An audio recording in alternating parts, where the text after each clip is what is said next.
देश की अर्थव्यवस्था इस वक्त उस दौर से गुजर रही है जहां उसकी रफ्तार धीमी पड़ गई है, क्योंकि जब महंगाई बढ़ेगी, बेरोजगारी बढ़ेगी तो अर्थव्यवस्था कैसे बढ़ेगी।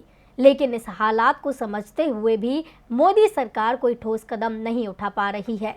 इसलिए पूर्व पीएम मनमोहन सिंह ने उसे आईना दिखाया है, साथ ही देश के लिए गंभीर चेतावनी भी जारी की है जो परेशानी का सबब बन सकती है।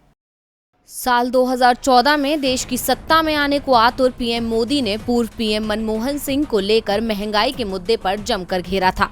हर रैली में उन्होंने मनमोहन की नाकामियां ही गिनवाई थी, लेकिन अब उन्हीं मुद्दों पर वो खुद ही घिर गए हैं, क्योंकि उनके राज में तो बढ़ती महंगाई और गिरती अर्थव्यवस्था ने रिकॉर्ड ही तोड़ दिया है, जिस पर देश से लेकर विदेशों तक उनकी नीतियों में खामी निकाली जा रही है।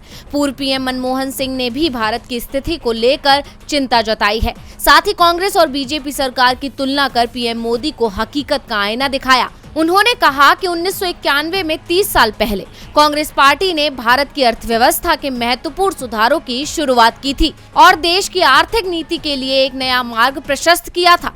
पिछले 3 दशकों के दौरान विभिन्न सरकारों ने इस मार्ग का अनुसरण किया है और देश की अर्थव्यवस्था 3000 अरब डॉलर की हो गई और यह दुनिया की सबसे बड़ी अर्थव्यवस्थाओं में से एक है। उन्होंने कहा कि वो सौभाग्यशाली है कि उन्होंने कांग्रेस में कई साथियों के साथ मिलकर सुधारों की इस प्रक्रिया में भूमिका निभाई।